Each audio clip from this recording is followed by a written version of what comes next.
Hello greetings to all of you. Welcome to Embibe achieve defence exams YouTube channel. दोपहर के 2 बज चुके हैं और हम लोग एक बार फिर से लाइव आ चुके हैं एक बहुत ही इंपॉर्टेंट और धमाकेदार सेशन के साथ। तो जितने लोग चैनल पे नए हैं फटाफट चैनल को सब्सक्राइब कर दें और बेल आइकन को जरूर दबा दें ताकि आने वाली सभी क्लासेस का नोटिफिकेशन आपको मिल सके। इस वीडियो को सब लोग लाइक कर दें और शेयर कर दें ताकि और भी लोग हमारे साथ इस मुहिम में जुड़ सकें। आप सभी का स्वागत है आपके अपने यूट्यूब चैनल, आपके अपने परिवार एम्बाइब अचीव डिफेंस पर। तो हाउस द जोश ऑफिसर्स, जल्दी जल्दी आओ यार, बहुत शानदार क्लास होने वाली है। हाय सैम शॉट गेमिंग, बहुत बहुत स्वागत है। जसगीर सिंह, आपका भी बहुत बहुत स्वागत है। और जल्दी जल्दी सब लोग मुझे कमेंट करके बताइए कैप्टन आकाश कि आप लोग को मेरी आवाज और वीडियो बिल्कुल क्लियर आ रही है या नहीं आ रही है। कोई प्रॉब्लम तो आपको फेस नहीं हो रही है? अगर हो रही है तो जल्दी से मुझे बता जरूर दीजिएगा। ठीक है, जल्दी बताओ बेटा। तो भाई सीडीएस 2023 खत्म हो चुका है, सीएपीएफ 2023 खत्म हो चुका है, एनडीए 2023 खत्म हो चुका है। जो बीत गया सो बीत गया, कहते हैं ना बेटा, जो निकल गया सो निकल गया। अब कोई परेशानी नहीं है। लेकिन जिन लोगों का सिलेक्शन हो रहा है 2023 में, उन सबको मेरी तरफ से बहुत बहुत बहुत शुभकामनाएं। लेकिन जिनका सिलेक्शन नहीं हो रहा है कोई बात नहीं, उनके लिए कोई दुनिया का अंत नहीं हो गया बेटा। पूरा 2024 बचा और 2024 में आपके डिफेंस में भर के एग्जाम होने वाले हैं। 2 मौके मिलेंगे सीडीएस में, 2 मौके मिलेंगे एनडीए में, एक मौका मिलेगा सीएपीएफ में, 2 मौके मिलेंगे आपको एफकैट के। टोटल 7 मौके हैं आपके पास 2024 में भारतीय सेना में प्रवेश पाने के लिए। तो भाई साहब तैयार हो जाओ। हालांकि जो +2 वाले हैं उनको तो 2 ही मौके मिलेंगे क्योंकि उनके लिए सिर्फ एनडीए है, लेकिन ग्रेजुएशन वाले आप लोग के लिए 5 मौके हैं। 2 सीडीएस, 2 एफकैट और 1 सीएपीएफ। ठीक है, तो जल्दी जल्दी सब लोग बताइए कि कौन कौन आ चुका है ताकि हम लोग क्लास को स्टार्ट करें। भाई देखो, मैंने पिछले हफ्ते जो है व्हाट्सएप ग्रुप पर और टेलीग्राम पर जो है एक पोल कराया था। उस पोल में मैंने ये पूछा था कि आप लोगों को सबसे ज्यादा परेशानी कहां पर है, किस सब्जेक्ट में है और किस तरह की क्लासेस आपको चाहिए। तो आप लोगों ने बताया कि सर हमें एक तो सबसे बड़ी प्रॉब्लम इतिहास में है, हिस्ट्री से क्वेश्चन भर भर के पूछे जा रहे हैं और हमें हिस्ट्री समझ में आ रही है। ये बड़ी परेशानी क्या है? सर सीडीएस 1 2024 की एग्जाम डेट क्या है बेटा? अप्रैल में है। ठीक है, अप्रैल 2024 में पेपर है कैप्टन आकाश साहब। ठीक है, तो आप लोगों ने पहली चीज मुझे कही कि सर हिस्ट्री में परेशानी है। दूसरी परेशानी आप लोगों ने ये बताई मुझे कि सर हमें कंसेप्ट की बहुत ज्यादा कमी है। तो मैंने कहा ठीक है भाई, तो हिस्ट्री भी लो और कंसेप्ट भी लो। तो मैं क्या किया कि मैंने आप लोगों के लिए जो रेजिमेंट सीरीज है, आपको मालूम है रेजिमेंट सीरीज ये हमारे यूट्यूब पर चलती है 2 घंटे के लिए, दोपहर को 2 से 4 बजे के बीच में, जहां पर हफ्ते के हर दिन आपको एक बड़ा कंसेप्ट पढ़ाते हैं। मतलब एक दिन इंग्लिश पढ़ा रहे हैं, 2 दिन जीएस होती है, एक दिन साइंस होती है, एक दिन मैथ्स होती है। तो आपको पूरे हफ्ते की यहाँ पे तैयारी हम करा रहे हैं। ठीक है, तो आज मेरी क्लास हमेशा वेडनेसडे को होगी, याद रखिएगा। मेरी क्लास होगी वेडनेसडे 2 PM पर, और क्लास का जो टॉपिक रहेगा वो आपको बता दिया जाएगा। जैसे इस बार मेरा टॉपिक जो है वो है भैया आपका इंडस वैली का सिविलाइजेशन। Indus valley civilisation. ठीक है, तो आज हम पढ़ेंगे सिंधु घाटी की सभ्यता। मतलब आज ये टॉपिक उठाएंगे, खत्म करेंगे, बस्ते में डालेंगे और दोबारा इस टॉपिक को कभी उठाने की आवश्यकता ना पड़े, ऐसा करके जाएंगे। ठीक है, तो भैया आज ये टॉपिक खत्म करना है, जड़ से खत्म करना है, ताकि जो भी आपके डाउट्स हों इस टॉपिक से रिलेटेड वो आज के बाद कभी भी ना हो। ठीक है, तो हम ये इंश्योर करेंगे कि ये पूरा टॉपिक आज आपको तटस्थ करा दे। मतलब देखो, मैंने कोशिश ये करना है कि आपको पूरा एंशिएंट हिस्ट्री में करा दूं ताकि जहां पर आप फंस रहे हैं, जो परेशानियां आपको आ रही हैं वो परेशानियां आपको ना आए। ठीक है बेटा, इसके बाद अभी तक आप लोगों ने अगर एम्बाइब की ऐप डाउनलोड नहीं की है तो भैया एक बार आप लोगों से जरूर रिक्वेस्ट करूंगा कि एम्बाइब की ऐप को जरूर डाउनलोड कर लीजिए। एम्बाइब की ऐप प्ले स्टोर और आईओ स्टोर दोनों पर अवेलेबल है। आप अपने डाउट्स हमसे सीधे व्हाट्सएप पर पूछ सकते हैं। व्हाट्सएप का लिंक डिस्क्रिप्शन बॉक्स में दिया गया है। इसके साथ आप हमारे व्हाट्सएप ग्रुप पे जुड़ सकते हैं। टेलीग्राम चैनल है हमारा एम्बाइब अचीव डिफेंस, वहां पर जुड़िए, हर एक चीज कराई जाएगी। डीपी के प्रधान, सर मेरा बीएससी सेकंड ईयर है, can I eligible for CDS 2024? बहुत अच्छा क्वेश्चन है। डीपी के प्रधान, प्रधान साहब देखिए, एक चीज हमेशा याद रखिएगा कि आपके सीडीएस के एग्जाम में जो है ना वो अटेम्प्ट नहीं गिने जाते हैं, पहली चीज। ठीक है, हाँ जी, तो आपके सीडीएस के एग्जाम में बेटा अटेम्प्ट्स नहीं गिने जाते हैं। तो इसलिए आप सेकंड ईयर में भी हैं तो जाकर दे आओ यार, कम से कम मालूम तो चले कि हम कितने पानी में हैं। 70 नंबर आते हैं, 80 नंबर आते हैं, 90 नंबर आते हैं, 50 नंबर आते हैं, कितने आते हैं वो देखा जाए तो। ठीक है, एलिजिबल आप फाइनल ईयर में होंगे तभी हो सकते हैं बेटा। ठीक है, जी हाँ, रिजू साउंड कम है क्या? आप लोग मुझे बताइए, क्या साउंड कम है या साउंड परफेक्ट है, जरा बताइएगा। तो हम लोग कंसेप्चुअल आज तरीके से पढ़ने वाले हैं, ठीक है। अब देखिए, तो आज हम बात करते हैं इंडस वैली सिविलाइजेशन। नाम को समझो बेटा, इंडस। जाहिर सी बात है कि इंडस वैली सिविलाइजेशन की जब हम बात करते हैं, तो पहली चीज ये है कि ये सिविलाइजेशन कहां पर थी? इंडस की वैली में थी, मतलब सिंधु की घाटी में थी। सिंधु आप जानते हैं इंडस रिवर है, ठीक है।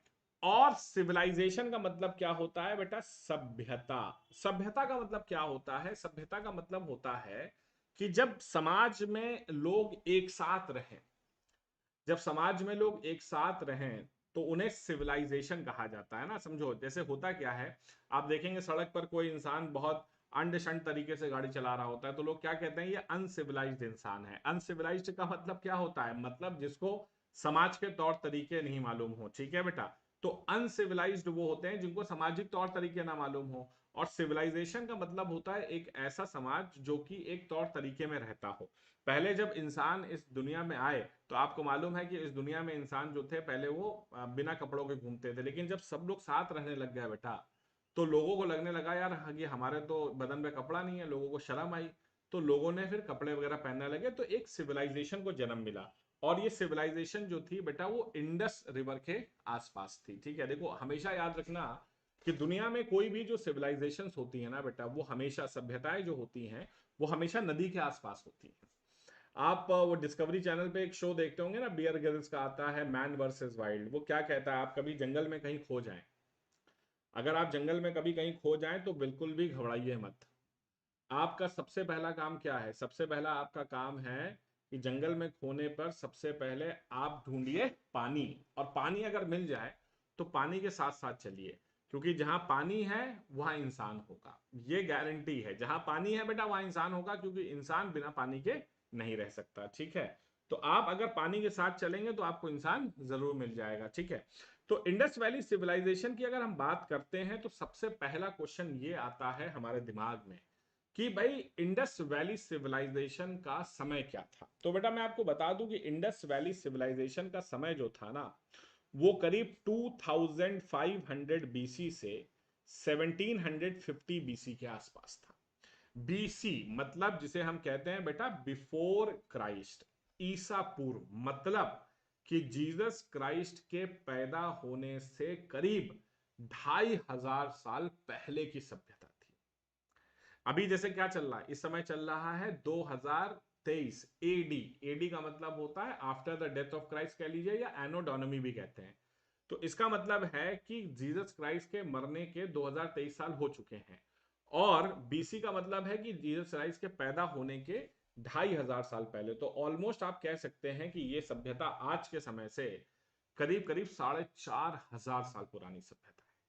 क्योंकि बेटा जो हिस्टोरियंस थे ना, उन्होंने जो बेस माना है, जो क्रिश्चियन एरा है, जो कि मॉडर्न एरा जिसे दुनिया भर का कैलेंडर चलता है, उन्होंने बेस माना है जीसस क्राइस्ट को। तो जीसस क्राइस्ट का जन्म और जीसस क्राइस्ट की मौत को 00 मान लिया गया है। तो उनके जन्म से पहले का जो समय होता है वो बीसी कहलाता है, और मौत के बाद का जो समय होता है वो एडी कहलाता है। तो ये उनके जन्म से पहले का समय है, करीब 2500 साल पहले। तो आप कह सकते हैं बेटा कि इंडस वैली सिविलाइजेशन जो थी, वो करीब 750 साल का समय है। 750 ईयर्स का समय है, और ये करीब 2500 से 1750 बीसी के आसपास है। ये बेटा जो है one of the oldest civilisations of the world है, दुनिया की सबसे पुरानी सभ्यताओं में से एक है। और इसके साथ साथ आप देखेंगे कि दुनिया में दो सभ्यताएं और थी, इसकी समकालीन थी, कॉन्टेम्परेरी थी। अगर आपसे कोई पूछे कि इंडस वैली सिविलाइजेशन के साथ साथ दुनिया में कौन सी सभ्यताएं और थी, तो एक तो थी बेटा बहुत ही फेमस, जो कि इराक में मेसोपोटामिया की सिविलाइजेशन है। मेसोपोटामिया की सिविलाइजेशन दुनिया में इंडस वैली के साथ ही थी। ये इराक में थी, टाइग्रिस नदी के किनारे पर। टाइग्रिस रिवर का नाम सुना होगा। और दूसरी थी बेटा एंशियंट इजिप्ट सिविलाइजेशन, प्राचीन मिस्र सभ्यता। तो ये जो दो सभ्यताएं हैं ना बेटा, ये दोनों जो हैं समकालीन थी, मतलब कंटेम्परेरी थी ऑफ इंडस वैली सिविलाइजेशन।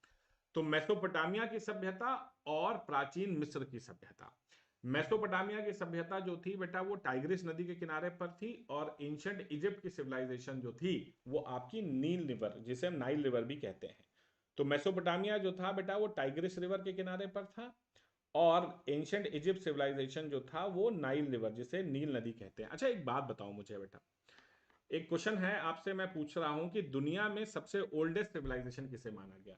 जैसे Indus valley civilisation one of the oldest है, तो ये बताओ कि दुनिया की सबसे ओल्डेस्ट सिविलाइजेशन कौन सी है? Oldest civilisation of the world, देखते हैं कौन मुझे बताता है। तो ओल्डेस्ट सिविलाइजेशन दुनिया में कौन सी है, जल्दी बताओ, देखते हैं कौन बताएगा जल्दी। सबसे पुरानी सभ्यता दुनिया में कौन सी है? तो हमेशा याद रखिएगा कि दुनिया की जो सबसे पुरानी सभ्यता है ना बेटा, उसका नाम है सुमेरियन सभ्यता। सुमेरियन कहते हैं, ये दुनिया की सबसे पुरानी सभ्यता है, सुमेरियन सभ्यता। ये भी आपको इराक में मिलेगी, ठीक है, मेसोपोटामिया के दक्षिण में थी, और ये दुनिया की सबसे पुरानी सभ्यता मानी जाती है, सुमेरियन सभ्यता। हालांकि अगर हम बात करें तो इंडस वैली भी दुनिया की पुरानी सभ्यताओं में से एक है। ठीक है बच्चों, आगे बात करते हैं। यहां तक क्लियर है सबको? बताते रहा करो या बातचीत करते रहा करो। ठीक है, तो कंटेम्प्रेरी में आप देख सकते हैं कि जो इसकी समकालीन सभ्यताएं थी वो तो एक थी बेटा मेसोपोटामिया की सभ्यता, जो कि इजिप्ट में, अरे इराक में थी, टाइग्रिस रिवर किनारे पर, और एक इजिप्ट में थी, नाइल रिवर के किनारे पर। ठीक है, ये दोनों इसकी समकालीन थी, मतलब इसके साथ साथ चल रही थी। अच्छा, अब बात ये आती है कि इंडस वैली सिविलाइजेशन को बेटा हम हड़प्पन सिविलाइजेशन भी क्यों कहते हैं? भाई समझो कि सिंधु घाटी सभ्यता को हड़प्पा सभ्यता भी क्यों कहा जाता है? क्योंकि हड़प्पा जो था वो सबसे पुराना और सबसे पहला साइट था जो डिस्कवर किया गया था। तो first site to be discovered. तो याद रखिएगा, इंडस वैली सिविलाइजेशन में first site to be discovered, तो ये पहली साइट थी जो कि डिस्कवर की गई थी। इसी वजह से बेटा इसे आप हम कहते हैं हड़प्पन सिविलाइजेशन भी कहते हैं।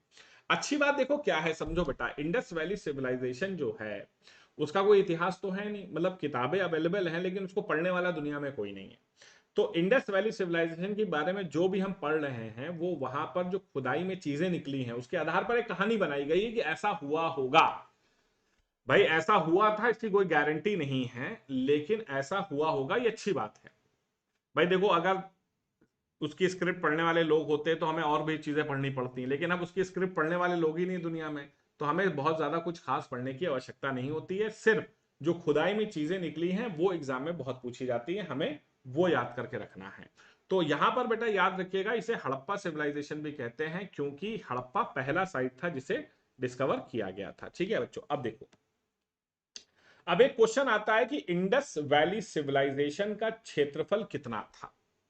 भाई इंडस वैली सिविलाइजेशन का क्षेत्रफल कितना था? अब मैं तुम्हें एक चीज यहां पर दिखाता हूं, देखो बेटा, उस जमाने में हमारा भारत जो था ना बेटा वो बहुत बड़ा भारत था। उस जमाने में हमारा भारत जो था वो बहुत बड़ा था, ठीक है। उस जमाने में ये पाकिस्तान वाला एरिया भी आता था, इधर जो है भैया म्यांमार वगैरह ये सब भी आता था। तो इंडस वैली सिविलाइजेशन अगर आप देखेंगे तो भारत में कुछ यहां तक ही सीमित था, ठीक है, ऐसे। तो इंडस वैली सिविलाइजेशन का जो टोटल क्षेत्रफल था वो करीब करीब 12,60,000 स्क्वायर किलोमीटर्स में था। 12,60,000 स्क्वायर किलोमीटर्स में फैला हुआ था इंडस वैली सिविलाइजेशन, जिसमें बेटा हम कह सकते हैं कि पूरा पाकिस्तान, होल पाकिस्तान, पूरा पाकिस्तान शामिल है, और कुछ हिस्से जो हैं बेटा उसमें इंडिया, अफगानिस्तान और ईरान के शामिल हैं, जिसे हम आज के तारीख में मॉडर्न डे पर्शिया कहते हैं। ठीक है, सो इंडिया कह सकते, इंडिया का कुछ हिस्सा था, कुछ अफगानिस्तान का हिस्सा था और कुछ ईरान का हिस्सा था, जिसे पुराने समय में पर्शिया कहा जाता था, मॉडर्न डे हम इराक कहते हैं। ठीक है, तो एरिया जो था बेटा वो करीब करीब 12,60,000 स्क्वायर किलोमीटर का क्षेत्र था। अब एक क्वेश्चन आता है कि इंडस वैली सिविलाइजेशन जो थी वो कौन से एज को बिलोंग करती थी? भाई देखो, जब इंसान आए तो सबसे पहला एज कौन सा था? आपको मालूम है, सबसे पहला एज था बेटा स्टोन एज। भैया सबसे पहले पाषाण काल आया था, जब इंसान पत्थरों से जानवरों का शिकार करता था, पत्थरों के हथियार बनाता था। उसके बाद बेटा आपको मालूम है चैल्कोलिथिक एज आई, चैल्कोलिथिक, जिसे हम कॉपर एज भी कहते हैं, चैल्कोलिथिक एज जिसे हम कॉपर एज भी कहते हैं, कास्ट कॉपर एज कह सकते हैं। उसके बाद बेटा आपका ब्रॉन्ज एज आता है, और ब्रॉन्ज के बाद फाइनली जो है आयरन एज आता है। तो हम आजकल मॉडर्न जो है किसमें हैं, हम आयरन एज में रहते हैं। वैसे कल्चरली बात करें तो कल्चरली तो हम लोग कलयुग का हिस्सा हैं, लेकिन ऐसे अगर बात करें तो हम जो है बेटा क्या है, हम आयरन एज का हिस्सा हैं। ठीक है, याद रखिएगा। ठीक है, तो 12,60,000 स्क्वायर किलोमीटर, जिसमें पाकिस्तान, इंडिया, अफगानिस्तान, ईरान शामिल है। और इंडस वैली सिविलाइजेशन जो है वो ब्रॉन्ज एज को बिलोंग करती है, एग्जाम में बहुत बार पूछा गया है, याद रखिएगा। एक चीज हमेशा याद रखिएगा कि इंडस वैली सिविलाइजेशन के जो लोग थे वो गोल्ड के बारे में जानते थे, सिल्वर के बारे में जानते थे, गोल्ड जानते थे, सिल्वर जानते थे, कॉपर के बारे में जानते थे, ब्रॉन्ज के बारे में जानते थे। लेकिन याद रखने वाली बात यह है कि आयरन का कोई भी उनको जानकारी नहीं थी। तो आयरन अभी तक नहीं आया था, ठीक है, लोहा नहीं आया था अभी तक, याद रखिएगा। एग्जाम में क्वेश्चन आता है ऐसे, consider the following statement regarding Indus valley civilisation. सिंधु घाटी सभ्यता के बारे में प्रमुख चीजों पर नजर डालें। अब एक स्टेटमेंट उसमें होता है कि the people of Indus valley civilisation knows iron, सिंधु घाटी सभ्यता के लोग जो हैं लोहे के बारे में जानते थे। तो answer will be no. No means no. वो पिंक मूवी देखी है ना, क्या कहा जाता है, अमिताभ बच्चन कहते हैं नो मींस नो, ना का मतलब ना होता है। तो इंडस वैली सिविलाइजेशन के लोग जो थे वो आयरन के बारे में नहीं जानते थे, कोई भी उनको जो है आयरन की जानकारी नहीं थी। समझ गए? क्लियर है भैया? यहां तक जल्दी बताओ, सबको यहां तक क्लियर है? फास्ट जरा बता दिया करो यार। और मुझे आप लोग से जल्दी से आप लोग इसके बारे में बताते रहिए कि आप लोग को क्या यहां तक क्लियर है, क्योंकि आप लोग जब तक नहीं बताओगे तब तक कहानी में मजा नहीं आएगा। फास्ट, ठीक है, जल्दी बताओ, यहां तक क्लियर है? जय हिंद, मोहम्मद अमजद आ जाइए। अब देखो, कहते हैं कि इंडस वैली सिविलाइजेशन जो था वो अपने चरम पर था। कहते हैं कि इंडस वैली सिविलाइजेशन जो थी वो अपने पीक पर थी अराउंड 2500 बीसी। सन 2500 बीसी के आसपास कहते हैं कि इंडस वैली सिविलाइजेशन अपने चरम पर थी। और फिर क्या होता है फिर ये होता है बेटा कि अचानक इतिहास के पन्नों से गायब हो जाती है, और बहुत लंबे समय तक वो गायब रहती है, करीब करीब 4000 साल से ज्यादा समय के लिए वो इतिहास के पन्नों से गायब हो जाती है। तभी हमारे देश में कुछ इतिहासकार इंडस वैली सिविलाइजेशन का पता लगाने निकलते हैं, और इंडस वैली सिविलाइजेशन का सबसे पहले पता लगाते हैं 1921 में। इसकी रीडिस्कवरी होती है।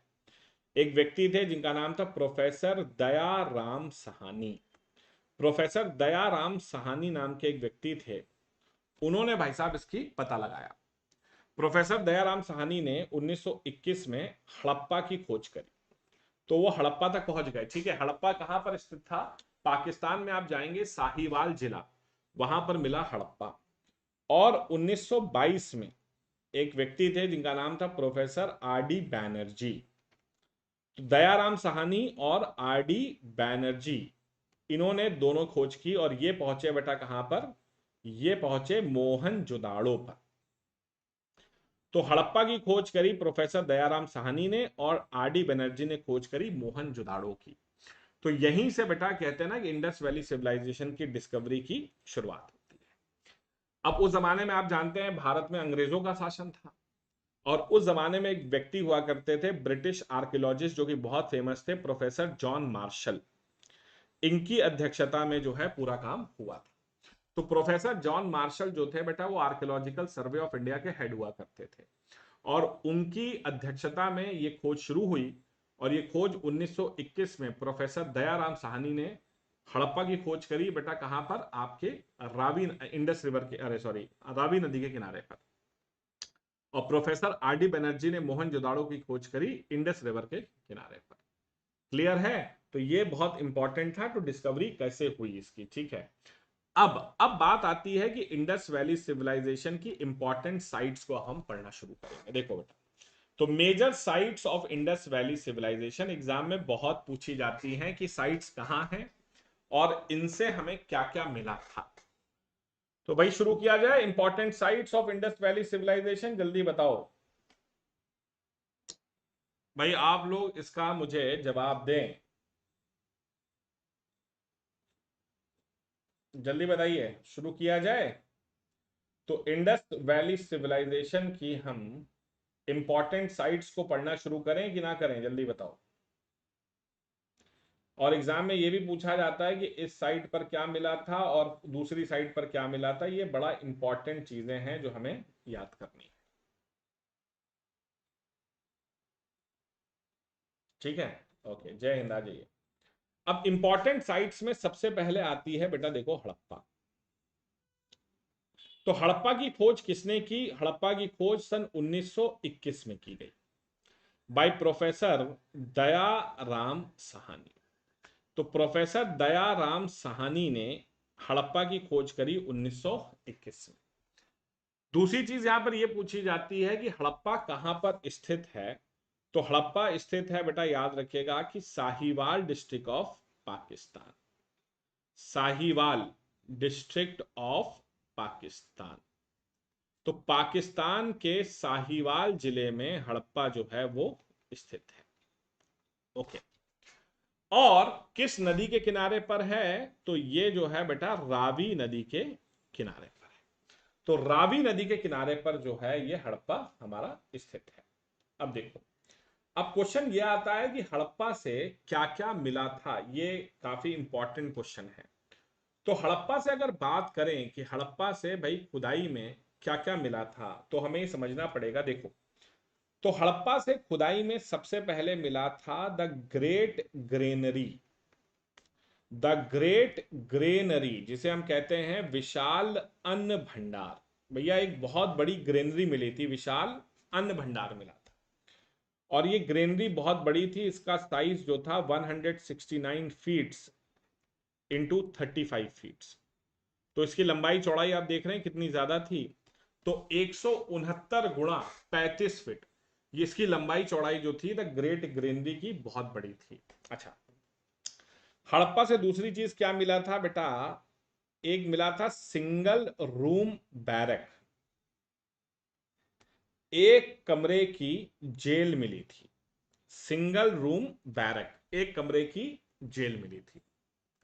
भाई उस जमाने में भी चोरी होती थी, उस जमाने में भी चोरी होती थी, और उस जमाने में भी अपराधी थे। तो हड़प्पा में बेटा क्या मिला था? सिंगल रूम बैरक मिला था। उसके बाद एक बड़ी इंपॉर्टेंट चीज हड़प्पा में मिली थी बेटा, जिसे हम कहते हैं सिंबल ऑफ स्वास्तिक। स्वास्तिक का सिंबल मिला था। भाई हिंदू धर्म में बहुत पवित्र माना जाता है स्वास्तिक, आपको मालूम होगा। तो स्वास्तिक आप लोगों के घर में भी अक्सर आपने देखा होगा, इस तरह से होता है ना। हाँ जी, तो स्वास्तिक का सिंबल मिला था वहां से। जैसे नाजी जर्मनी का भी सिंबल कुछ ऐसा ही दिखाई देता है स्वास्तिक के जैसा, ठीक है। तो नाजी जर्मनी का भी सिंबल ऐसे ही दिखाई देता है स्वास्तिक जैसा। तो स्वास्तिक का सिंबल एक वहां से मिला था खुदाई में।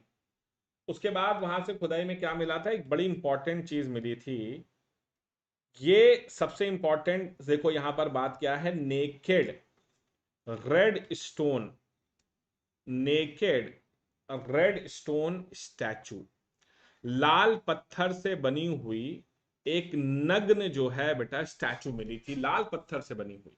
तो नेकेड रेड स्टोन स्टैचू। अब देखो यहां पर एक बड़ा क्वेश्चन उठता है। बड़ा क्वेश्चन यहां पर यह उठता है बेटा कि नेकेड स्टैचूज अगर आप देखेंगे, तो नेकेड स्टैचूज का कंसेप्ट आपको ज्यादातर जैन धर्म में ही दिखाई देता है। जैन धर्म में आपको मालूम होगा कि एक कंसेप्ट होता है जिसे कहा जाता है अपारिग्रह। जैन धर्म में कहा गया कि इंसान जैसे पैदा होता है उसे पूरा जीवन वैसे ही रहना चाहिए। न्यूडिटी को ही प्योरिटी माना गया है जैन धर्म में। मतलब जैन धर्म के हिसाब से अपने शरीर पर किसी तरह के वस्त्र या आभूषण ग्रहण करना जो है इम्प्योरिटी का सिंबल माना गया। इसलिए आप देखेंगे बहुत सारे जैन गुरु जो होते हैं वो नेकेड रहते हैं। तो लाल पत्थर से बनी हुई एक नेकेड स्टैचू मिली। अब ऐसा बहुत सारे लोग कहते हैं कि हो सकता है कि इंडस वैली सिविलाइजेशन के लोग जैन धर्म का भी पालन करते हो। लेकिन जैसा कि मैंने कहा कि इंडस वैली सिविलाइजेशन के बारे में हम जो कुछ भी पढ़ रहे हैं वो सिर्फ एक स्पेक्यूलेशन है कि ऐसा हुआ होगा, ऐसा हुआ था इसकी कोई गारंटी नहीं। मे भी ऐसा हुआ हो, लेकिन ऐसा हुआ था इसकी कोई गारंटी नहीं। ठीक है, तो ये काफी इंपॉर्टेंट चीज है। तो नेकेड रेड स्टोन की एक स्टैचू मिली थी। तो ऐसा स्पेक्यूलेशन है कि हो सकता है कि इंडस वैली सिविलाइजेशन के लोग जो हैं वो जैन धर्म का भी पालन करते रहे हों। मतलब ट्रेसेस आपको जैनिज्म के दिखाई देते हैं। ठीक है बच्चों, हाँ जी। चलिए बहुत बढ़िया। तो ये हो गया भैया हमारा हड़प्पा। हड़प्पा में सिर्फ इतना ही आपको करना है, ठीक है, इससे ज्यादा और नहीं करना है। अब देखो आता है दूसरा मोहनजोदड़ो। अब मोहनजोदड़ो की अगर हम बात करते हैं तो इसकी खोज की थी सन 1922 में by professor R D Banerjee. तो प्रोफेसर आर डी बैनर्जी ने जो है मोहनजोदाड़ो की खोज करी 1922। तो 1922 में मोहनजोदाड़ो की खोज की प्रोफेसर आर डी बैनर्जी ने। ये कहां पर स्थित है? तो ये स्थित है पाकिस्तान के लरकाना जिले में, पाकिस्तान के लरकाना डिस्ट्रिक्ट में स्थित है। Larkana district of Pakistan on the banks of river Indus, Sindhu नदी के किनारे पर लरकाना डिस्ट्रिक्ट पाकिस्तान। पाकिस्तान का लरकाना डिस्ट्रिक्ट बहुत मशहूर है। पाकिस्तान की बहुत ही फेमस पॉलिटिशियन बेनजीर भुट्टो वहीं से बिलोंग करती थी। लरकाना डिस्ट्रिक्ट ऑफ पाकिस्तान जो कि सिंध प्रोविंस में पड़ता है, ठीक है, जिसमें कराची भी आता है। अब देखो अगर हम बात करते हैं मोहनजोदाड़ो की तो it is derive from a Sindhi word. ये एक सिंधी शब्द है। It is derive from a Sindhi word जिसका मतलब होता है बेटा mound of dead. Mound of dead जिसे हम कहते हैं मौत का टीला।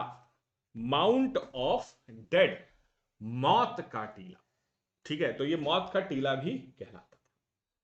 अब देखो अगर हम बात करते हैं कि हमारे मोहनजोदड़ो में क्या क्या मिला था, तो भाई देखो मोहनजोदाड़ो में सबसे इंपॉर्टेंट चीज जो एग्जाम में सबसे ज्यादा पूछी जाती है वो था बच्चों द ग्रेट बाथ।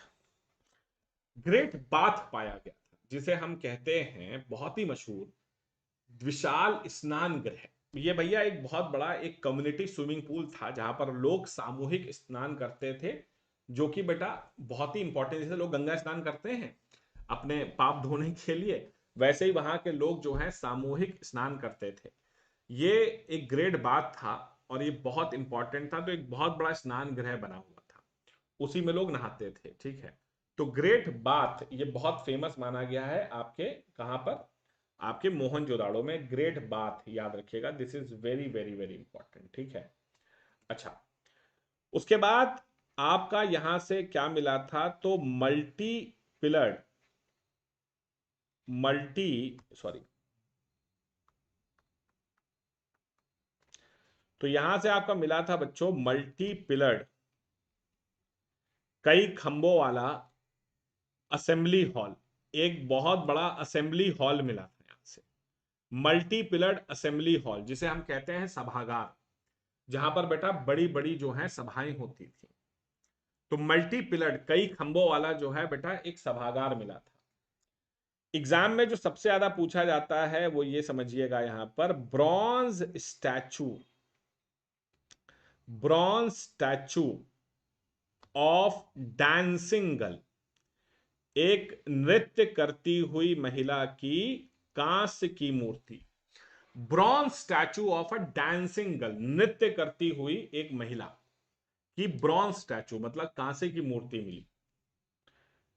उसके बाद यहां से क्या मिला बेटा? देखो टू ब्रॉन्ज सॉर्ड्स, दो कांस्य की तलवारें यहां से मिली, दो कांस्य की तलवारें मिली। उसके बाद यहां से क्या मिलता है? देखो statue of a beard man. भैया देखो statue of a beard man, एक दाढ़ी वाले इंसान की स्टैचू। अब आप पूछोगे सर ये कौन था? बहुत अच्छी बात है, हमें भी नहीं मालूम कौन था भाई। इंडस वैली सिविलाइजेशन के बारे में हम कुछ जानते ही नहीं है। हम तो सिर्फ वो जानते हैं जो खुदाई में चीजें निकली हैं। तो statue of a beard man, एक दाढ़ी वाले इंसान की एक स्टैचू मिली थी, अब पता नहीं वो इंसान कौन था। ठीक है। उसके बाद सील, बेटा एक सील मिली थी जिसे कहते हैं ना स्टैंप, स्टैंप सील।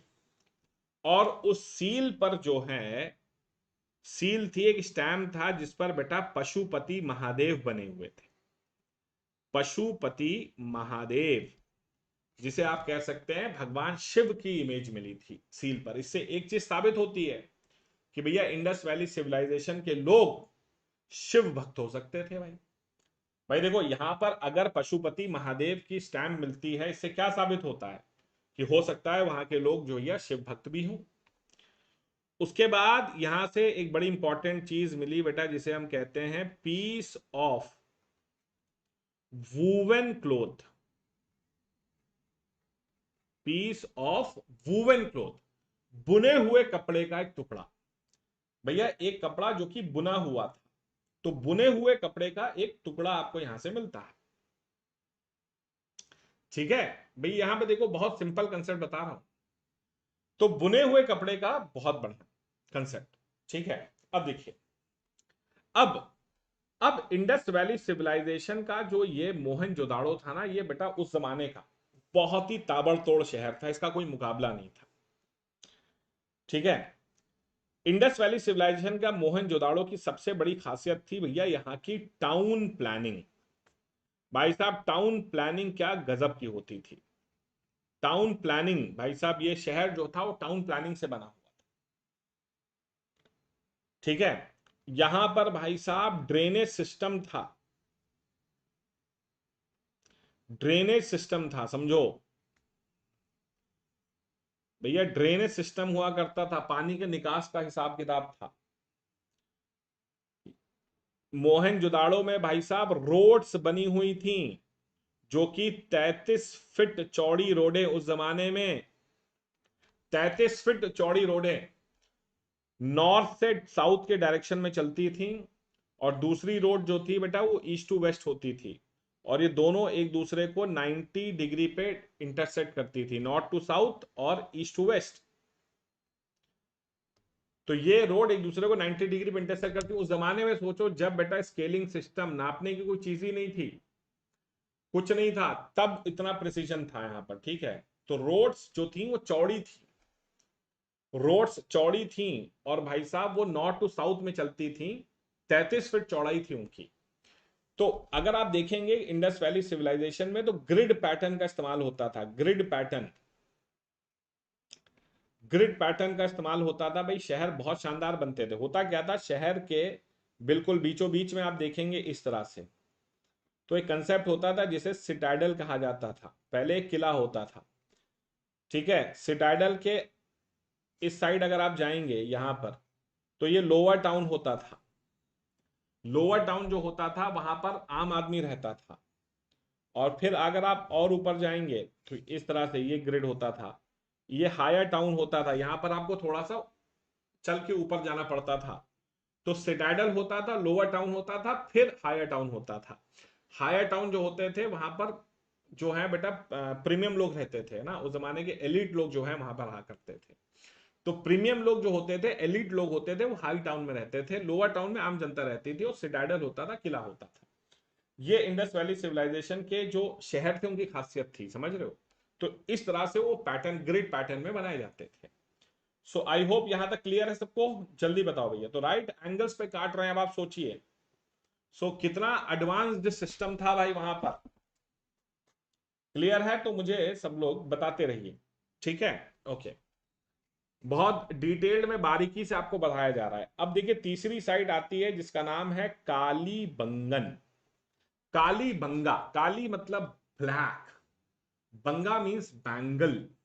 तो दरअसल यहां से क्या है बेटा कि काले रंग की चूड़ियां मिली थी, काले रंग की चूड़ियां, काली बंगा, इसकी खोज जो है 1953 में की गई थी, 1953 में। एक व्यक्ति थे जिनका नाम था प्रोफेसर आमलानंद घोष। प्रोफेसर आमलानंद घोष नाम के प्रोफेसर थे जिन्होंने इसकी खोज की। ये जो शहर है, ये जो साइट है वो स्थित है राजस्थान के हनुमानगढ़ डिस्ट्रिक्ट में। ये आपको राजस्थान के हनुमानगढ़ डिस्ट्रिक्ट में मिलेगी। राजस्थान के हनुमानगढ़ डिस्ट्रिक्ट में आपको ये मिलेगी, on the banks of river Ghaggar. Ghaggar नदी के किनारे पर। अब आप पूछोगे सर घग्गर नदी कहाँ है, भाई ये अब सूख चुकी है, तो ड्राई बैंक्स है।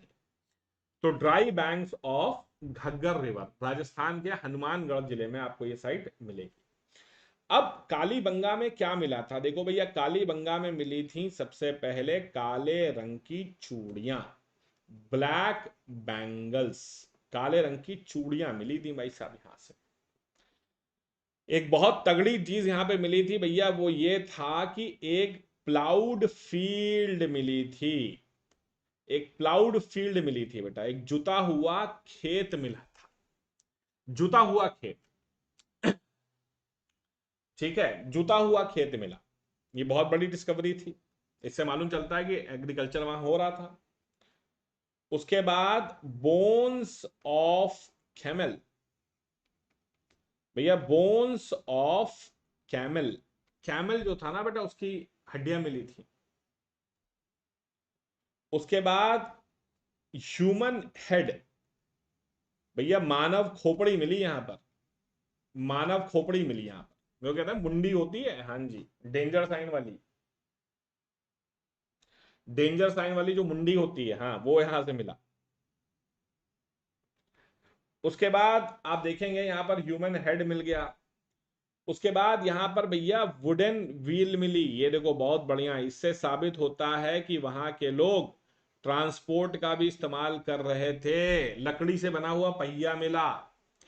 और सबसे इंटरेस्टिंग फैक्ट बताऊं, यहां पर बेटा एक टाइल्ड फ्लोर मिली। क्या मिला? एक टाइल्ड फ्लोर मिली। एक फ्लोर में टाइल्स लगी हुई थी, ऐसा लग रहा था जैसे टाइल्ड फ्लोर है।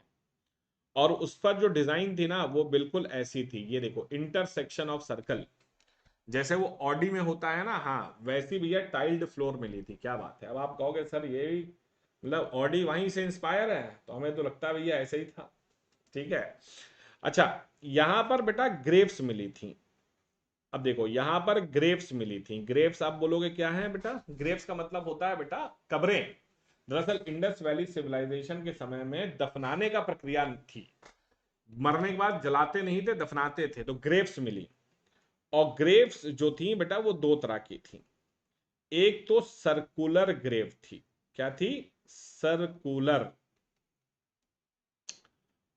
और एक जो थी बेटा वो थी आपकी रेक्टेंगुलर। एक सर्कुलर ग्रेव थी और एक रेक्टेंगुलर थी। अब लेकिन यार ये नहीं मालूम कि सर्कुलर ओवर कह लीजिए या रेक्टेंगुलर कह लीजिए, कि भैया कुछ कब्रें तो थी भैया वो ऐसी थी, और कुछ कब्रें जो थी वो ऐसी थी। एक रेक्टेंगल फॉर्म में थी, एक सर्कुलर थी। अब ये नहीं मालूम कि सर्कुलर किसके लिए थी और रेक्टेंगुलर किसके लिए थी। हो सकता है कि भाई सर्कुलर में आम आदमी जाता हो, रेक्टेंगल में खास आदमी जाता हो।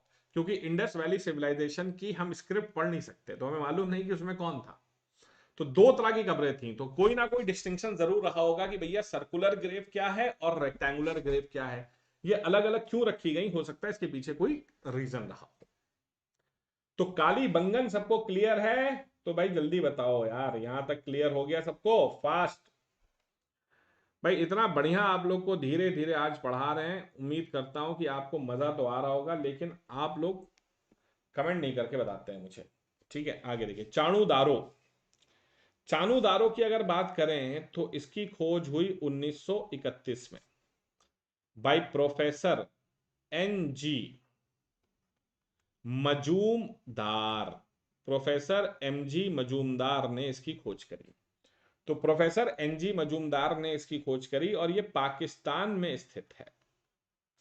पाकिस्तान में स्थित है, on the banks of Indus river. तो इंडस रिवर के किनारे पर है पाकिस्तान में आपका चाणू दारो। देखो चाणू दारो के एक बड़ा ही फेमस क्वेश्चन एग्जाम में पूछा जाता है। दरअसल बहुत ही इंपॉर्टेंट साइट है वो, इसलिए क्योंकि इंडस वैली की जितनी भी साइट थी वहां एक चीज कॉमन थी कि हर साइट में सिटाडल जरूर मिलता था। सिटाडल का मतलब होता है बेटा किला। किला जो है इंडस वैली सिविलाइजेशन की हर साइट में था। तो याद रखना बेटा कि it is the only site, it is the only site of Indus valley civilisation without citadel. ये इंडस वैली सिविलाइजेशन की एकमात्र ऐसी साइट है जहां पर भैया कोई सिटाडल नहीं था, मतलब किला नहीं था। ये एकमात्र ऐसी साइट है इंडस वैली सिविलाइजेशन की जहां पर किला नहीं मिला था। ये एग्जाम में पूछा गया क्वेश्चन है। दूसरा यहां पर क्या था बेटा, आपको ink pot, ink pot was found. स्याही का दावाद होता है ना, हाँ, इंक पॉट यहां पर पाया गया। तीसरी चीज यहां पर क्या थी भैया, यहां पर आपको बुलक कार्ट्स, बुलक कार्ट्स, बैलगाड़ी वगैरह दिखाई दी। उसके बाद एक बड़ी इंपॉर्टेंट चीज थी बेटा, फुटप्रिंट्स, फुटप्रिंट्स ऑफ एलिफेंट। यहां पर आपको हाथी के पगमार्क मिले थे, एलिफेंट के फुटप्रिंट्स मिले। उसके बाद यहां पर एक और बहुत इंपॉर्टेंट चीज थी बच्चों, वो था footprints of dog chasing the cat. अब आप कहोगे सर कैसी कैसी बातें बता रहे हो। Footprints of dog chasing the cat, भैया उस जमाने में भी जो है ना आपके कुत्ते बिल्ली का पीछा करते थे। तो फुटप्रिंट्स ऑफ एलिफेंट और footprints of dog chasing the cat, ये चाणूदारों की बहुत स्पेसिफिक चीज मैं आपको बता रहा हूं जो वहां पर मिली थी। आई होप सबको क्लियर है, जल्दी बताओ भाई, क्लियर हो रहा है या नहीं हो रहा है, ताकि फिर हम आगे बढ़ें। चाणूदारों के बाद, चाणूदारों के बाद देखो सबसे इंपॉर्टेंट साइट्स में आ जाती है लोथल। लोथल की खोज हुई थी 1957 में। एक व्यक्ति थे जिनका नाम था professor S R Rao, S R Rao. तो राव साहब ने इसकी खोज की थी लोथल की। अब आप पूछोगे सर लोथल कहां स्थित था, तो ये स्थित है बेटा near the gulf of, gulf of Khambhat, Khambhat की खाड़ी के पास, near the gulf of Khambhat in Gujarat. Gujarat में खंबाट की खाड़ी के पास था। लेकिन यहां पर भैया सबसे इंपॉर्टेंट साइट आपको मिलती है। यहां पर क्या मिला देखो बेटा, artificial brick dockyard, artificial brick dockyard, artificial brick dockyard.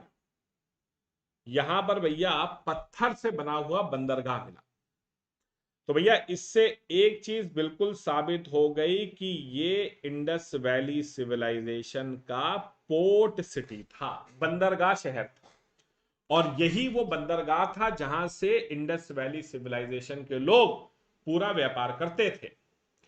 तो आर्टिफिशियल ब्रिक डॉकयार्ड, पत्थर से बना हुआ बंदरगाह मिला था।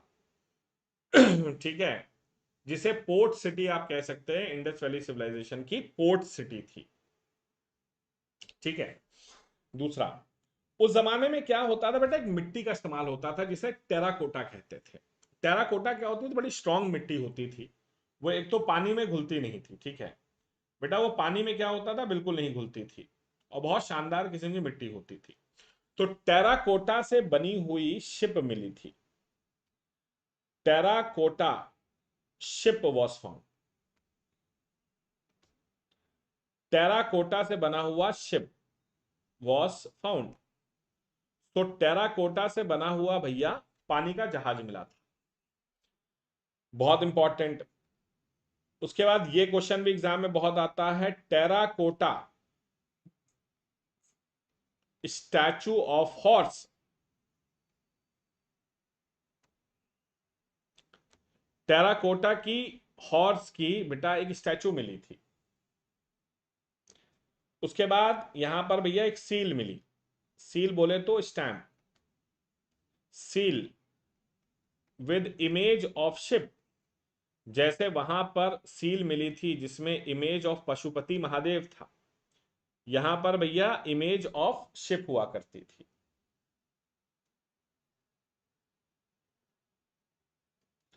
ठीक है। उसके बाद एक प्रिंटेड जार मिला था।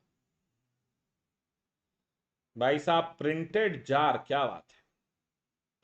जैसे वास वगैरह नहीं होते हैं घर में सजाने के लिए, वैसे प्रिंटेड जार मिला था। भाई बड़े एडवांस थे। भाई देखो, एक बड़ी इंपॉर्टेंट थी, चेस लाइक गेम। चेस की तरह एक गेम मिला था, पता नहीं कौन सा गेम खेलते थे वो। ठीक है।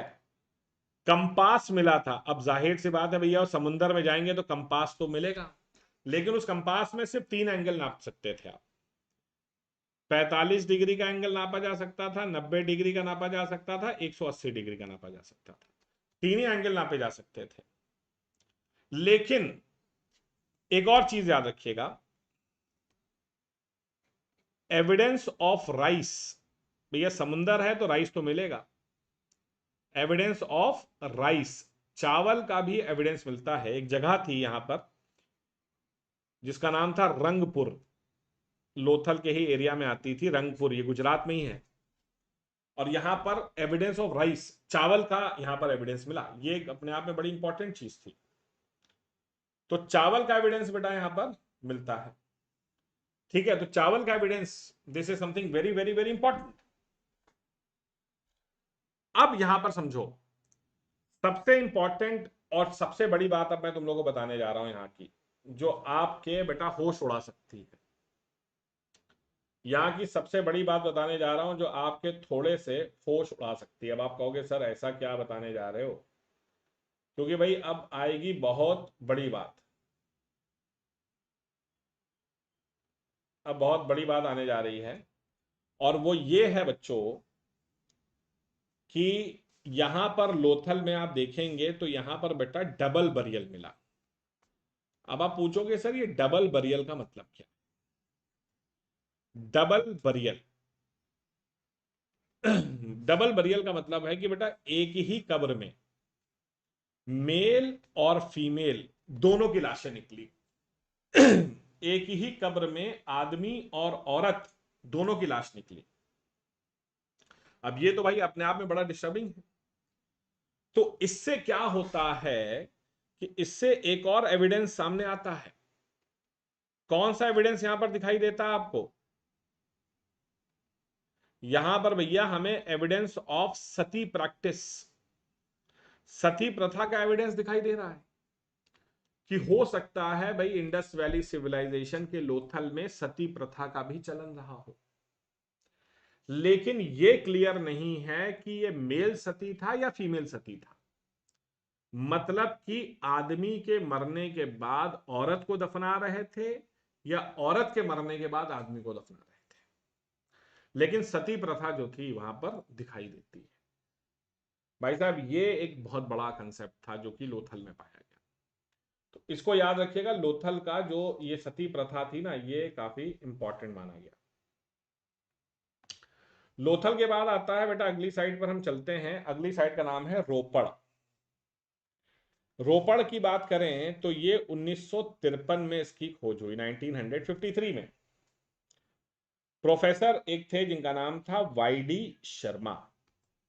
प्रोफेसर वाई डी शर्मा साहब थे जिन्होंने इसकी खोज करी, किसका, रोपड़। और रोपड़ कहां पर स्थित है, Punjab, Punjab in India, Punjab in India में स्थित है। ठीक है, हाँ जी। अब रोपड़ में आप पूछोगे सर क्या मिला था, तो रोपड़ में देखो एक तो कुछ पॉटरीज मिली थी, मतलब मिट्टी के बर्तन मिले, कुछ ओर्नामेंट्स मिल गए थे, कुछ ओर्नामेंट्स मिले। लेकिन रोपड़ में एक जो सबसे इंपॉर्टेंट चीज है वो ये है कि बेटा यहां पर स्ट्रेंज बरियल मिला। जैसे वहां पर डबल बरियल था ना, यहां पर स्ट्रेंज बरियल था। अब आप पूछोगे सर स्ट्रेंज बरियल का मतलब क्या है? तो भैया स्ट्रेंज बरियल का मतलब है कि एक ही कब्र में ह्यूमन और एनिमल दोनों मिले। तो भैया आदमी भी था और साथ में जो है बेटा उसमें जानवर भी था। तो आदमी भी है और जानवर भी है। अब आप कहोगे सर ये तो बहुत ज्यादा होता जा रहा है, अब तो मतलब बहुत ही खतरनाक हो रहा है। भाई लोथल में आपने कहा कि सर इन आदमी के साथ औरत थी, यहां पर आप कह रहे ह्यूमन के साथ एनिमल था। तो ऐसा हो सकता है कि इंसान को जो जानवर पसंद हो, जो उसका प्रिय हो, उसको उसके साथ दफना देते हो। समझ रहे हो? तो ये स्ट्रेंज बरियल था, ये बहुत ही यूनिक था, स्ट्रेंज था, जो आपको वहां पर दिखाई देता है रोपड़ में। रोपड़ के बाद आते हैं बेटा अगला, जिसका नाम है बनवाली। बनवाली की खोज अगर बात करें तो 1973 में इसकी खोज होती है, 1973 में, by professor R S Bisht. Professor R S Bisht नाम ने इसकी खोज करी। तो प्रोफेसर आर एस बिस्ट साहब ने, और ये कहां पर स्थित है बेटा? ये स्थित है नियर हिसार इन हरियाणा। हरियाणा के हिसार में स्थित है। यहां पर अब आप पूछोगे सर क्या मिला, तो यहां क्रांतिकारी चीजें मिली हैं भैया। देखो पहली चीज तो यहां पर मिला बार्ले एंड मस्टर्ड। भारी मात्रा में जो है भैया बार्ले और मस्टर्ड पाई, जौ और सरसों यहां पाई गई। लेकिन जो सबसे जबरदस्त चीज थी वो ये थी भैया कि टेराकोटा से बना हुआ, टेराकोटा से बना हुआ हल मिल गया। ये देखिए भाई साहब, जय जवान एंड जय किसान। भैया जय जवान जय किसान, टेराकोटा से बना हुआ हल मिला। यही अपने आप में यूनिक डिस्कवरी थी भैया। तो जुता हुआ खेत मिला था हमें कालीबंगा में, लेकिन हल हमें मिला बनवाली में। ठीक है, हाँ जी। नेक्स्ट आता है सुरकोटडा। सुरकोटडा की बात करें तो इसकी खोज की गई 1964 में, 1964 में। एक व्यक्ति थे जिनका नाम था प्रोफेसर जगत पाल जोशी। प्रोफेसर जगत पाल जोशी साहब ने इसकी खोज की। ये स्थित है in the Kutch district of Gujarat. Kutch district of Gujarat. यहां पर एक ही चीज सबसे यूनिक थी जो यहां पर पाई गई, और वो था बेटा बोन्स ऑफ हॉर्सेस। घोड़े की हड्डियां पाई गई। जैसे कैमल की हड्डियां कालीबंगा में पाई गई, यहां पर घोड़े की हड्डियां पाई गई। ठीक है, ये भी बहुत इंपॉर्टेंट है। नेक्स्ट आता है ढोलावीरा। ये तो भाई सबसे इंपॉर्टेंट बात ये आपको मालूम होना चाहिए कि ढोलावीरा साइट जो है वो यूनेस्को के वर्ल्ड हेरिटेज का हिस्सा बन गई है।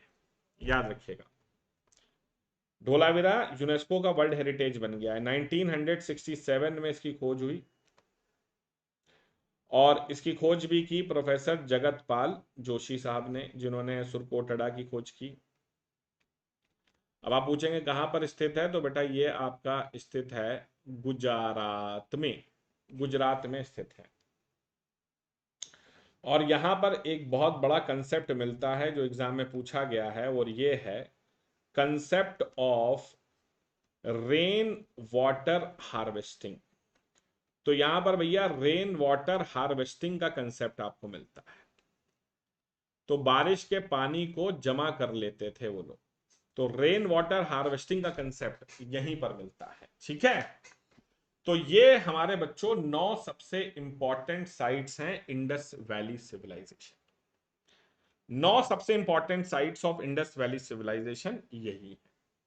इसके अलावा भी कुछ और साइट्स हैं, जैसे कि आपसे कोई पूछे कि ये बताओ कि इस समय इंडस वैली सिविलाइजेशन की सबसे बड़ी साइट कौन सी है प्रेजेंटली 2023 तक देखा जाए, तो इस समय इंडस वैली सिविलाइजेशन की सबसे बड़ी साइट है बेटा राखी गढ़ी। जो कि हरियाणा में स्थित है। एरिया वाइज याद रखिएगा, राखीगढ़ी हरियाणा में सबसे बड़ी साइट है। ये रिसेंटली खोज की गई थी और अभी भी यहाँ खुदाई चल रही है। ठीक है, राखीगढ़ी हरियाणा में इस समय सबसे बड़ी साइट है इंडस वैली सिविलाइजेशन की। आई होप सबको क्लियर है। इसके बाद अगर आपसे कोई पूछे तो अदर साइट्स भी कुछ हैं, कुछ और भी साइट्स हैं, जैसे कि इनका ओवरव्यू बता देता हूं मैं। अदर साइट्स में अगर आप देखेंगे तो एक साइट है आमरी नाम की, इसको याद रखिएगा, ये भी काफी अच्छी साइट है। इसकी खोज 1935 में प्रोफेसर एनजी मजूमदार ने की थी। और यहां पर बेटा जो है ना, राइनोसरस राइनोसरस का एविडेंस दिखाई देता है। राइनोसरस समझ में, गेंडा, और उसके अलावा एंटीलोप। राइनोसरस हो गया, एंटीलोप हो गए, ये यहां पर दिखाई देते हैं। ठीक है, तो ये याद रखिएगा, काफी इंपॉर्टेंट है, कई बार एग्जामों में पूछ लिया गया आमरी के बारे में। उसके बाद आप देखेंगे और साइट्स में आपको बताऊं तो राइनोसरस हो गया, एंटीलोप हो गया, आमरी में हो गया। आमरी कहां पर स्थित है? ये पाकिस्तान में स्थित है, बलूचिस्तान वाले एरिया में। ठीक है, हाँ जी। उसके बाद आप और साइट्स पूछेंगे मुझसे तो मैं आपको बताता हूं। आपको मालावन साइट मिलेगी। मालावन, ये एक साइट है गुजरात में। इस साइट्स में आपको कैनाल्स मिलेंगे। नहरों का कंसेप्ट यहीं पे मिलता है, कैनाल्स, मालवन साइट है। ठीक है, एक साइट आपको मिलेगी बालाकोट। बालाकोट साइट हो गई। बालाकोट साइट में जो है बेटा बैंगल की फैक्ट्री मिली थी। ये भी पाकिस्तान में है, बैंगल फैक्ट्री मिली थी यहां पर बालाकोट में। ठीक है, उसके बाद आपको एक साइट मिलेगी दाइमाबाद। दाइमाबाद साइड, ये महाराष्ट्र के अहमदनगर में मिलेगी। ठीक है, हाँ जी, दाइमाबाद मिलेगी आपको। यहां पर ब्रॉन्ज का बफेलो मिला था, ब्रॉन्ज बफेलो, ब्रॉन्ज बफेलो हो गया ये यहां पर दाइमाबाद महाराष्ट्र में। ठीक है, उसके बाद आपने सुना होगा आलमगीरपुर। आलमगीरपुर ये आपको मेरठ में मिलेगी, यूपी में। हाँ जी, तो ये सब इंपॉर्टेंट साइट्स हैं इंडस वैली सिविलाइजेशन की। लेकिन अगर आपसे कोई पूछे कि सबसे बड़ी साइट कौन सी है, तो आप कहेंगे सर सबसे बड़ी साइट हमारी जो है वो फिलहाल के समय में एट प्रेजेंट राखीगढ़ी है, जो कि हरियाणा में स्थित है। बताओ भाई, सबको क्लियर हो गया या नहीं हुआ? एक बार कमेंट करके बताइए। तो इंपॉर्टेंट साइट्स यहां तक आपको क्लियर हो गई होंगी। साइट्स का सारा खेल मैंने आपको बता दिया। तो इंडस वैली सिविलाइजेशन की जितनी भी इंपॉर्टेंट साइट्स थी वो सारी आपको मैंने यहां तक बता दी। अब आगे बढ़ते हैं बच्चों। अब बात यह आती है कि कुछ इंपॉर्टेंट फैक्ट्स हैं इंडस वैली सिविलाइजेशन के जो हमें मालूम होने चाहिए। Important facts of Indus valley civilisation, इंडो आदि सभ्यता के महत्वपूर्ण तथ्य।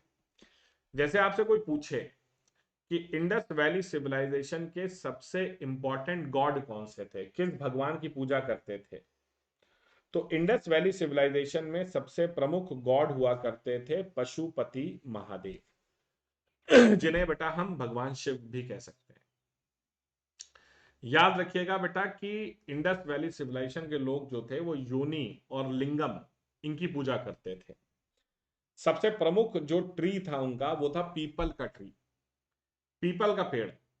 ठीक है, सबसे उनका पवित्र पेड़ जो था वो पीपल था। सबसे प्रमुख एनिमल कौन सा था, तो बेटा ये देखिए, ये यूनिकॉर्न, एक सिंघा जिसे हम कहते हैं। ये एक सींग वाला घोड़ा, एक्चुअली घोड़ा नहीं होता था ये, एक्चुअली आप कह सकते हैं सांड का एक प्रकार था। यूनिकॉर्न अब नहीं पाया जाता है। तो ये वन सींग वाला घोड़ा था, ये बहुत पावरफुल माना जाता है, सबसे इंपॉर्टेंट एनिमल था इंडस वैली का। और सबसे इंपॉर्टेंट बर्ड थे वहां पर डव और पिजन, कबूतर और फाख्ता। कबूतर और फाख्ता, डव और पिजन जो होते थे, ये सबसे इंपॉर्टेंट इनके क्या थे, ये सबसे इंपॉर्टेंट बेटा इनके बर्ड्स थे। तो इनकी पूजा किया करते थे लोग, ठीक है।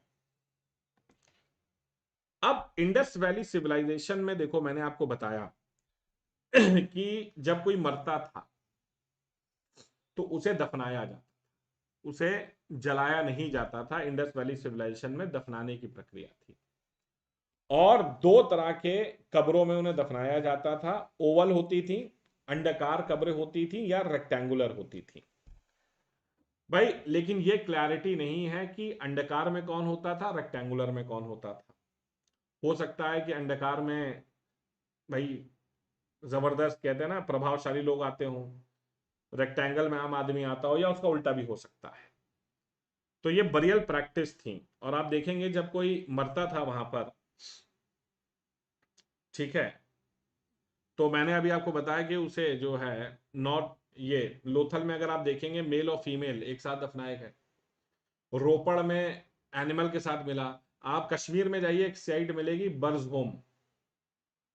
कश्मीर में जाएंगे तो एक साइट है बुल्स होम।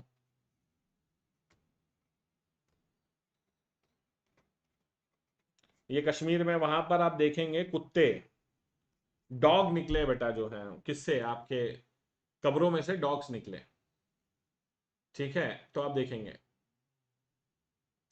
तो जब कोई मरता था उसे नॉट लिटा दिया जाता था और उसके बाद उसे दफना देते थे, ठीक है। हाँ जी।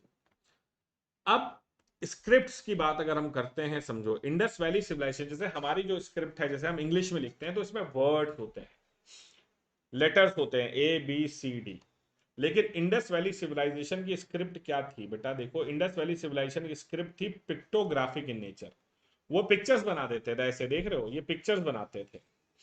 अब यार ये पिक्चर्स पे क्या लिखना चाह रहे हैं हमें क्या मालूम। और जैसे हमारी जो स्क्रिप्ट है उसके अंदर 26 लेटर है, ए से लेके जेड तक। लेकिन भाई साहब वो सिंबल बनाते थे, और वो भी कितने सिंबल थे उनके, 400 सिंबल थे, 400 अलग अलग टाइप के सिंबल थे ठीक है। तो पिक्टोग्राफिक इन नेचर थी उनकी स्क्रिप्ट, और उसमें 400 सिंबल थे। अब एक चीज पूछी जाती है कि इंडस वैली सिविलाइजेशन की जो राइटिंग स्टाइल थी वो क्या थी। तो उनकी जो राइटिंग स्टाइल थी ना बेटा, वो थी बोस्ट्रोफिडॉन। अब आप पूछोगे सर ये बोस्ट्रोफिडॉन का मतलब क्या है देखो बेटा, हम लोग लिखते हैं राइट से लेफ्ट, ठीक है, इस तरह से हमने लिखा। और हम लोग फिर ऐसे लिखते हैं, वो ऐसे लिखते थे पहले राइट से लेफ्ट, फिर लेफ्ट से राइट, राइट से लेफ्ट, लेफ्ट से राइट, ऐसे। ये देखो जिगजैग पोर्शन में लिखते थे। तो बोस्ट्रोफिडॉन मतलब वो पहली लाइन ऐसे, दूसरी नीचे, तीसरी ऐसे, चौथी ऐसे, पांचवी ऐसे, छठी ऐसे। तो बोस्ट्रोफिडॉन राइटिंग स्टाइल जो थी बेटा उनकी, बोस्ट्रोफिडॉन था, मतलब जिगजैग तरीके से लिखते थे, ठीक है। अब सबसे इंपॉर्टेंट बात है कि इंडस वैली सिविलाइजेशन की भाषा क्या है। एक बात बताओ, अगर भाषा मालूम होती तो इतना हम बैठ के बकवास क्यों कर रहे होते। अरे यार, इंडस वैली सिविलाइजेशन की कई बार एग्जाम में पूछा जाता है कि इंडस वैली सिविलाइजेशन की भाषा क्या है। कोई कहता है पाली है, कोई कहता है प्राकृत है। भैया देखो, इंडस वैली सिविलाइजेशन की भाषा का नाम है स्टिल अननोन, कोई नहीं जानता कौन सी भाषा है, या इसे अनडेसिफर्ड भी कहा जाता है। मतलब कि इसे इनक्रिप्ट डिक्रिप्ट नहीं किया गया है भाई। इसकी जो स्क्रिप्ट हैं, आप जाएंगे Indian council for historical research वहां पर आपको मिल जाएगी। लेकिन उसको पढ़ने वाला दुनिया में एक भी इंसान नहीं। तो अनडेसिफर्ड है, उसे आज तक कोई डिक्रिप्ट नहीं कर पाया है, ठीक है, डिकोड नहीं कर पाया। इंडस वैली सिविलाइजेशन की अगर इकोनॉमी की बात करें, तो देखो इंडस वैली सिविलाइजेशन की इकोनॉमी जो थी बेटा, वो एग्रीगेरियन थी। अब आप पूछोगे सर एग्रीगेरियन का मतलब क्या होता है। एग्रीगेरियन का मतलब होता है बेटा, वो अनाज पर थी, एग्रीगेरियन थी, अनाज वगैरह उगाते थे। उसके साथ साथ कॉटन, कॉटन को भी उगाना जानते थे वो, ठीक है। तो अनाज हो गया, चावल है, गेहूं है, बाजरा है, मेज है, ये सब करते थे, ठीक है। और वो ट्रेड जो है बेटा याद रखिएगा मेसोपोटामिया मेसोपोटामिया के साथ करते थे एंड इजिप्ट के साथ करते थे। मेसोपोटामिया इजिप्ट के साथ उनका चलता था धंधा। सबसे इंपॉर्टेंट बात यह है कि इंडस वैली सिविलाइजेशन में कोई भी पैसे का लेन देन नहीं था। नो मनी, कोई करेंसी नहीं थी, कोई मेटल मनी नहीं था। ज्यादातर वहां पर क्या इस्तेमाल होता था बेटा, बार्टर सिस्टम चलता था। बार्टर सिस्टम चलता था, वस्तु विनिमय। तुमने मुझे गेहूं दिया, मैंने तुम्हें चावल दे दिया, कोई पैसे का लेन देन नहीं। तो पैसे का कोई लेन देन नहीं हुआ भैया, बार्टर सिस्टम वहां पर चलता था, बिल्कुल सिंपल। हाँ, कुछ बड़े ट्रांजैक्शंस जब होते थे तो कई बार बड़े ट्रांजैक्शंस में जो है सील वगैरह इस्तेमाल कर ली जाती थी। तो बड़े ट्रांजैक्शंस में बेटा सील्स वगैरह का इस्तेमाल होता था, मोहरा वगैरह का इस्तेमाल होता था, लेकिन ज्यादातर बार्टर सिस्टम थे और कोई ऑफिशियल मनी नहीं था। ठीक है, ये याद रखने वाली बात है। कहते हैं कि इंडस वैली सिविलाइजेशन का डिक्लाइन कैसे हुआ। देखो भैया, जब ये बात आई कि इंडस वैली सिविलाइजेशन अचानक कहां गायब हो गई, तो इस पर हो गया भैया बवाल। सारे इतिहासकार अपने अपने कारण लेकर आ गए। कोई कहने लगा भैया ए कारण है, कोई कहने लगा बी कारण है, कोई कहने लगा सी है, कोई कहने लगा डी है, कोई कह रहा है PQRS है, कोई कह रहा है XYZ। तो सारे के सारे इतिहासकारों ने भाई साहब अपनी अपनी बातें रख दी कि भैया ये कारण हो सकता है, ये हो सकता है, ये हो सकता है, ये हो सकता है। सबको बैठाया गया, सबकी बातें सुनी गई और उसके बाद ये डिसाइड हुआ कि भाई साहब हम एक लॉजिकल कंक्लूजन पर पहुंचे। भाई देखो, बातें करने से अच्छा है कि लॉजिकल कंक्लूजन पे पहुंचो। तो चार चीजों को लॉजिकल कंक्लूजन माना गया कि इनमें से कोई भी एक कारण हो सकता है। भाई सबसे पहला कारण माना गया कि डिक्रीज ऑफ सॉइल फर्टिलिटी। भैया वहां की जो सॉइल फर्टिलिटी थी ना, वो कम हो गई। भाई प्रॉब्लम ये थी कि वो लोग जमीन का इस्तेमाल कर रहे थे और ज्यादा से ज्यादा जमीन का इस्तेमाल करने से क्या हुआ, सॉइल जो थी वो फर्टिलिटी उसकी खत्म हो गई। अब सॉइल की फर्टिलिटी खत्म हो गई तो लोग भूखे मर गए। दूसरा कारण यह था कि इंडस वैली सिविलाइजेशन के आसपास आप देखेंगे तो बहुत बड़े बड़े डेजर्ट्स थे और डेजर्ट से नमक उड़ करके मानते हैं कि उनके पानी में आ गया और पानी में आने की वजह से पानी का जो सैलिनिटी थी वो बढ़ गई। पानी की सैलिनिटी बढ़ गई और सलाइन वाटर आपको मालूम है वो भैया बॉडी को डिहाइड्रेट करता है और सलाइन वाटर पीने से आपकी मौत हो जाएगी। फिर किसी ने माना कि यार हो सकता है कि कोई नेचुरल क्लैमिटी आ गई हो, कोई बड़ा भूकंप आया, कोई बड़ा भूकंप आ गया हो, बाढ़ आ गई हो, सूखा पड़ गया हो, नेचुरल क्लैमिटी हो। लेकिन यार सारे लोग कहां गायब हो गए। फिर लेकिन लास्ट का जो सबसे बढ़िया कारण माना गया है ना, वो है आर्यंस। ऐसा माना जाता है कि आर्यंस जो कि बेटा ये हमारे सेंट्रल एशिया से आए थे।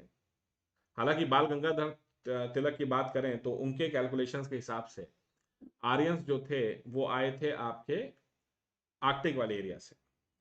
तो ऐसा माना जाता है कि आर्यंस जब भारत आए तो आर्यंस क्या थे बेटा, एक सुपीरियर रेस थी। और इंडस वैली सिविलाइजेशन के लोग जो थे वो द्रविडियंस थे, आदिवासी थे।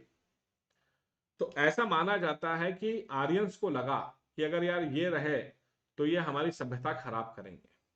तो माना जाता है कि आर्यंस ने एक एक इंसान को, इंडस वैली सिविलाइजेशन के इंसान को मार दिया था। तो माना जाता है कि आर्यंस जो कि सेंट्रल एशियन स्टेपीज से आए थे, उन्होंने इंडस वैली सिविलाइजेशन के एक एक इंसान को खत्म कर दिया। तो when Aryans came to India they destroyed Indus valley civilisation. और यही वो आर्यंस थे जिन्होंने आगे चल करके वैदिक एज की शुरुआत करी। तो ये भैया हमारा इंडस वैली सिविलाइजेशन का जो टॉपिक था वो खत्म हो गया। मैंने हर एक मुमकिन चीज आपको बता दी जो आपके एग्जाम के लिए जरूरी है। तो ये हमारा रेजिमेंट सीरीज है, इसके साथ जरूर जुड़िए। और एम्बाइब की एप्स अगर अभी तक डाउनलोड नहीं की है, खासतौर से एम्बाइब लेंस, भाई साहब इसका इस्तेमाल करिए। इंडस वैली सिविलाइजेशन का चैप्टर खोलिए, इसको स्कैन करिए, आप देखिए 3D मॉडल्स देखिए नई नई चीजों का जो आपने आज तक नहीं देखे होंगे। तो आप एम्बाइब की लेंस ऐप अगर अभी तक डाउनलोड नहीं किए तो उसको भी जरूर डाउनलोड करिए। उसके साथ साथ एम्बाइब की ऐप, तो अगर आप लोगों ने एम्बाइब लर्निंग ऐप अभी तक डाउनलोड नहीं की तो इसको भी जरूर करिएगा। एम्बाइब लर्निंग ऐप जो है वो आपके प्ले स्टोर और आईओ स्टोर दोनों पर अवेलेबल है। ठीक है, तो प्ले स्टोर और आईओ स्टोर दोनों पर अवेलेबल है, तो इसको जो है आप जरूर डाउनलोड करें, क्योंकि एम्बाइब पर मिलेंगी आपको हर एक चीज जो आपके एग्जाम के लिए जरूरी है। चाहे वो किताबें हों, सारी की सारी किताबें एम्बाइब ऐप पर लाइव हैं। आप ऑल इंडिया मॉक टेस्ट दे सकते हैं, अपनी अचीव जर्नी बना सकते हैं, लाखों क्वेश्चंस प्रैक्टिस कर सकते हैं, अपनी तैयारी को महातैयारी बनाइए। सर टेरिटोरियल आर्मी पीआईबी के पीवाईक्यूज की सीरीज शुरू करवा दो प्लीज। जगसीर सिंह साहब, कराने को तो मैं बहुत कुछ करा दूं, लेकिन क्वेश्चन ये है कि आप लोग चीजों में इंटरेस्ट कितना लेते हैं। आज आपने क्लास पूरी अटेंड की, आपको कैसी लगी, समझ में आया या नहीं आया? इंडस वैली सिविलाइजेशन का एक एक जो इंपॉर्टेंट चीज थी वो सारी आपको मैंने पढ़ा दिया आज। इसके अलावा अब आपको और कुछ करने की आवश्यकता नहीं। ठीक है, तो आप एम्बाइब की ऐप जरूर डाउनलोड करें, और उसके साथ साथ आप जो हैं क्या कर सकते हैं कि अपने डाउट्स हमसे सीधे व्हाट्सएप पर पूछ सकते हैं। ठीक है, वीरेंद्र यादव साहब, हाय, बहुत बहुत स्वागत आपका। क्लास खत्म हो गई वीरेंद्र जी। आप हमारा जो टेलीग्राम चैनल है एम्बाइब अचीव डिफेंस के साथ जुड़िए, व्हाट्सएप ग्रुप से जुड़िए, पूरी 2023 की 2024 की तैयारी हम आपको करा रहे हैं। So thank you so much everyone for joining me today. This is your host Kashif Ansari signing off, and do take care of yourselves. ये सेशन अच्छा लगा है तो लाइक और शेयर जरूर करा दीजिएगा, और मिलते हैं आज शाम को 8 बजे करंट अफेयर्स में। जय हिंद, जय Bharat and Vande Mataram. Thank you. Keep imbibing. We believe in you.